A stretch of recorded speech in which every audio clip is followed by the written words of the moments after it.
Good morning, everybody. Is it really? Is it good morning? That is just it's not an opinion, it's just a statement of fact.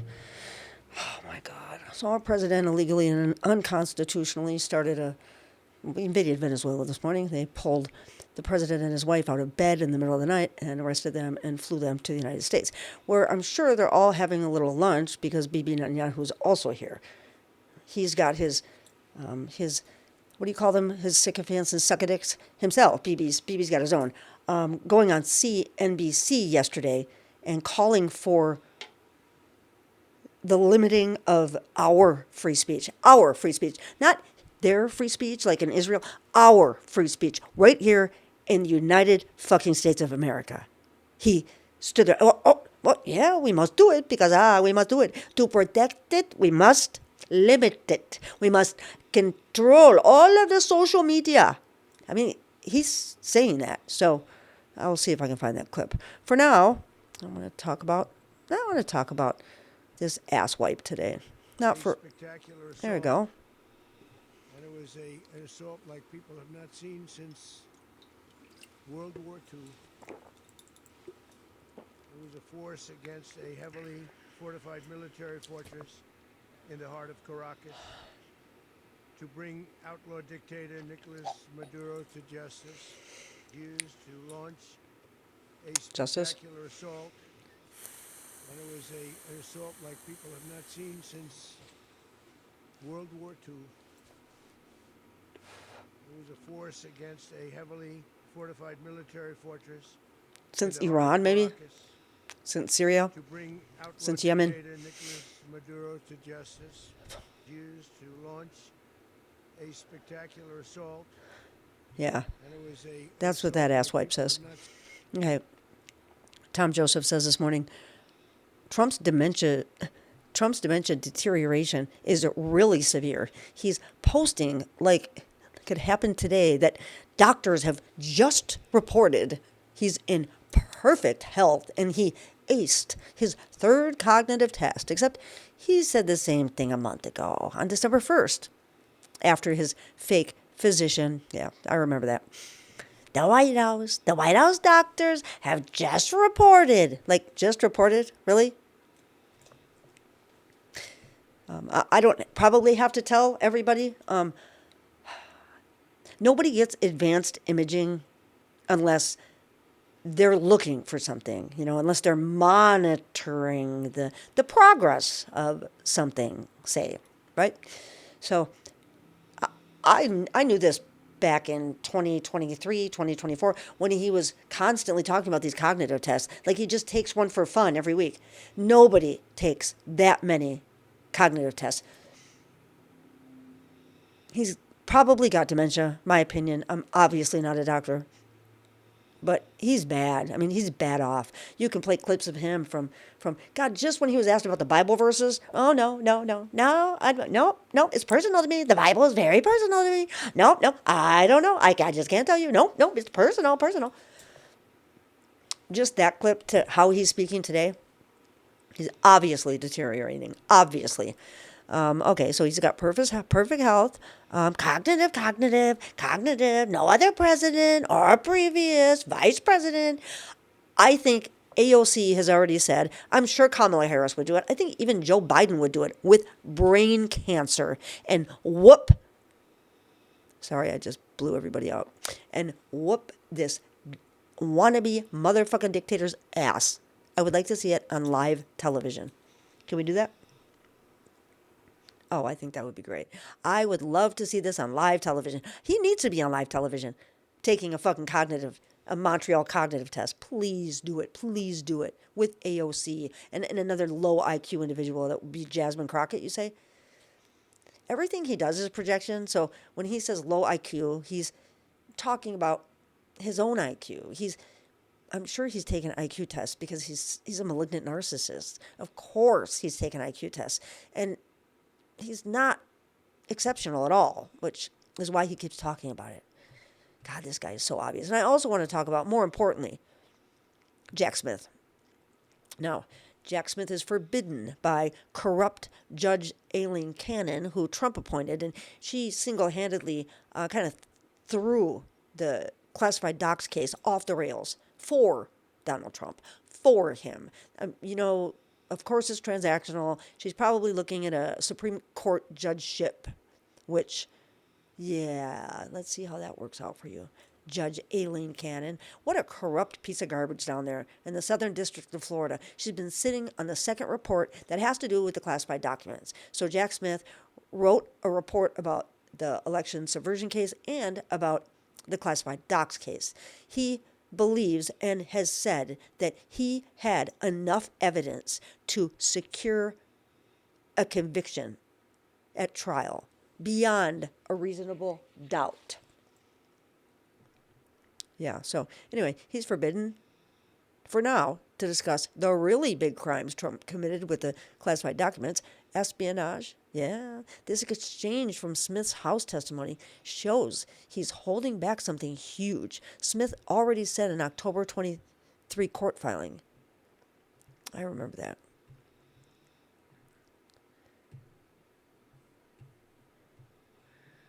He said in the court filing that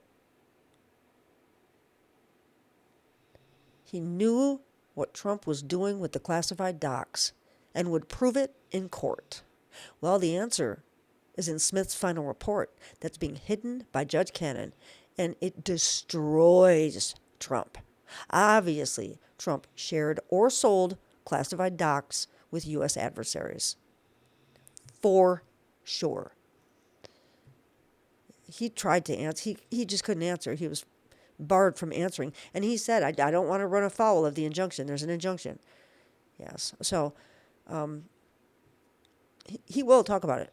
If you have not seen Jack Smith's testimony, oh, my Lord, you have to check it out. I mean, the video is out now. And this is what they did. So they released, and everybody, well, why would the Republicans release this? This is so damning. Jack Smith used to prosecute war criminals at The Hague for the International Criminal Court. So he's no shirking violet, right? I mean, this is a solid dude. He is about service. He is about justice. I'm going to tell you, I was watching, it took me a while to watch all 8 hours because I do a lot of other stuff. But I finally got through the 8 hours and it was fucking incredible. I've never seen a man with more balls than this dude right now. So, yeah, something's going to happen here with the Jack Smith testimony. Let me find some clips. Because, yeah, I should have had this prepared already. I didn't. I'm very sorry about that. I will, though. Here's one. This was a newly released video. Brooklyn Dad Defiant. Breaking. In newly released video, Special Counsel Jack Smith says he believes Trump is seeking retribution against him, and he wouldn't be shocked to learn Trump directed the DOJ to indict him. Yeah, Republicans did not want Jack Smith's testimony to be public. They didn't want it to, but he was forcing it. He wanted to testify in front of the American people. That's what he wanted. I can't hear the question they're asking you. Okay, if you haven't already listened, here are several important clips laying the groundwork for Jack's 8-hour testimony.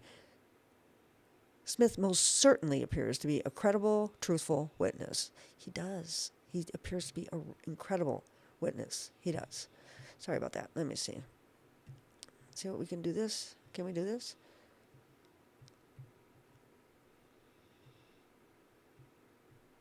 I don't know if we can do this.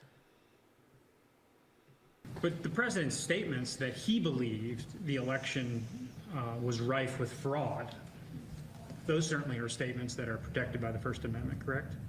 Absolutely not if they are made to target a lawful government function and they are made with knowing falsity. No, they're not. That was my point about fraud not being protected by the First Amendment.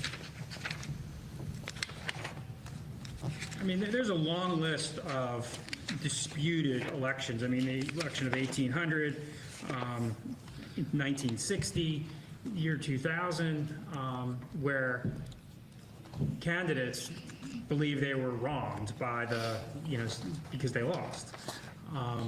And there's a long history of candidates speaking out about they believe there's been fraud, there's been other problems with the integrity of the election process. And I think you would agree that those types of statements are sort of at the core of the First Amendment rights of a presidential candidate, right? There is no historical analog for what President Trump did in this case. As we said in the indictment, he was free to say that he thought he won the election. He was even free to say falsely that he won the election. But what he was not free to do was violate federal law and use knowingly false statements about election fraud to target a lawful government function. Mm-hmm. That he was not allowed to do. And that differentiates this case from any past history. A lot of these statements, though, people come into the Oval Office. I mean, the president isn't conducting his own due diligence. He is receiving people in his office that are telling him these things, whether it be Rudy Giuliani, whether it be John Eastman, whether it be Jeffrey Clark, whether it be Sidney Powell. Yeah, there's more to that.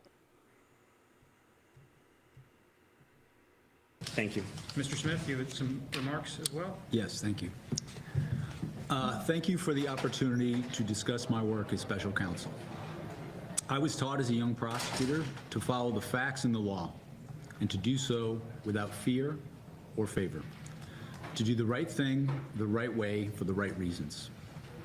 For nearly 3 decades, I've been a career prosecutor. I've served during both Republican and Democratic administrations, and I've been guided by those principles in every role I've held. I continued to honor those principles when I was appointed to serve as special counsel in November of 2022. The decision to bring charges I want to play that. against President Trump was mine, but the basis for those charges rests entirely with President Trump and his actions, as alleged in the indictments returned by grand juries in 2 different districts. Our investigation developed proof beyond a reasonable doubt that President Trump engaged in a criminal scheme to overturn the results of the 2020 election and to prevent the lawful transfer of power. Our investigation also developed powerful evidence that showed that President Trump willfully retained highly classified documents after he left office in January of 2021, storing them at his social club, including in a ballroom and a bathroom. He then repeatedly tried to obstruct justice to conceal his continued retention of those documents. I remain grateful for the counsel, judgment, and advice of my team as I executed my responsibilities. I am both saddened and angered that President Trump has sought revenge against career prosecutors, FBI agents, and support staff simply for doing their jobs and for having worked on those cases. These dedicated public servants are the best of us, and they have been wrongly vilified and improperly dismissed from their jobs. I made my decisions in the investigation without regard to President Trump's political association, activities, beliefs, or candidacy in the 2024 presidential election. We took our actions based on the facts and the law, the very lessons I learned early in my career as a prosecutor. We followed Justice Department policies and observed legal requirements. The timing and speed of our work reflects the strength of the evidence and our confidence that we would have secured convictions at trial. If asked whether to prosecute a former president based on the same facts today, I would do so regardless of whether that president was a Republican or a Democrat. Recent narratives about my team's work are false and misleading, including stories about our collection of toll records. Toll records were sought for historical telephone routing information, collected after calls had taken place, identifying the incoming and outgoing call numbers, the time of the calls and their duration. Toll records do not include the content of calls. Those records were lawfully subpoenaed and were relevant to complete a comprehensive investigation. January 6th was an attack on the structure of our democracy in which over 140 heroic law enforcement officers were assaulted. Over 160 individuals later pled guilty to assaulting police that day. Exploiting that violence, President Trump and his associates tried to call members of Congress in furtherance of their criminal scheme, urging them to further delay certification of the 2020 election. I did not choose those members. President Trump did. I hope that my testimony today serves to correct these mischaracterizations about my work, and to that end, I welcome your questions. Yeah, that's what I'm talking about. This guy's a great witness. He is a great witness. Jeez, oh Pete's. And they don't want us talking about this. So apparently this is a political tactic that is used, all the time to bury a story. So Jack Smith was demanding the release of this video and transcript first, then the video. And so they released it on like New Year's night or like New Year's Eve or New Year's Day, hoping it would get buried underneath everything else. And I mean, to that aim, it's not getting buried in my mind. It's not getting buried on the pro-democracy networks that I watch and listen to. But I had to come over to X and see, because X has turned into a cesspit. And I just wanted to make sure that there are still I know there's some truth tellers on X. There are a lot of journalists on X. That's the only reason I stay on X, because I want to see what they're talking about. This testimony is incredible. Incredible. I mean, it goes into every single thing that happened, the fake elector scheme with John Eastman and Jeffrey Clark, who was like head of Department of Justice for like 5 seconds. He was scheming and plotting. And there's one point in the testimony where he reminds people that it wasn't just that. I mean, there were people around him telling him, no, sir, we can't do this. Every single idea and option, if the outcome was him leaving office, he didn't want to hear about it. He was only interested in the schemes, no matter how far-fetched, illegal, immoral, and unconstitutional they may be. Those were the things he was interested in hearing. He wanted to know how to cheat and stay in office. And if anybody thought that a man like this would come back into office and have a taste of power, being surrounded, by all these sycophants and suckaddicks all day. Can I cuddle your balls, sir? No, it's my turn, Mr. Miller. Get out of the way. No, Christy Nome, it's my turn, says Pam Bondi. Let me cuddle his nuts for a while. That's what's happening. We have entered into the cacistocracy stage of the United States of America, and it's going down, down, down.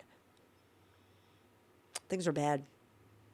Mr. No New Wars hasn't solved one fucking war to his name. I'm so sick of him saying this. He's like a grandpa that plays the greatest hits every time he talks, and all the people around him are just like, da-da-da-da-da, twiddle my thumbs, get on my phone, while grandpa's like, da-da-da-da, and then I started no new wars, and then I stopped this war, and then there was a conflict. I mean, that's 8, and I almost did that, so you might as well give me 10. Where's my Nobel Peace Prize? He's crazy. And if you don't see that we have a mad king in office right now who's being propped up by all of the people from the Heritage Foundation, the ones really running this agenda that is so white Christian nationalism / straight up eugenics, straight up white supremacy, straight up Zionism, straight up disaster. This is a disaster. It's extinction burst behavior. He's going to lash out, and I think things are going to get a hell of a lot worse before they get better. I hate saying that. I'm sorry to say it, but he's not going to go willingly. He's just not. And now that he's slipped up and talked about talking about the ballroom and the bunker underneath, and when we figured out we were going to have the inauguration in there. He said that. He plans on having his next inauguration in the ballroom. I'd be interested to know what you think about that and what you think about pretty much all things because, you know, I like the engagement. So please feel free to tell me how you feel. And also, I hate saying this, but please subscribe because the more people subscribe, the harder it will be for them to cancel my voice. Thank you so much for watching my videos.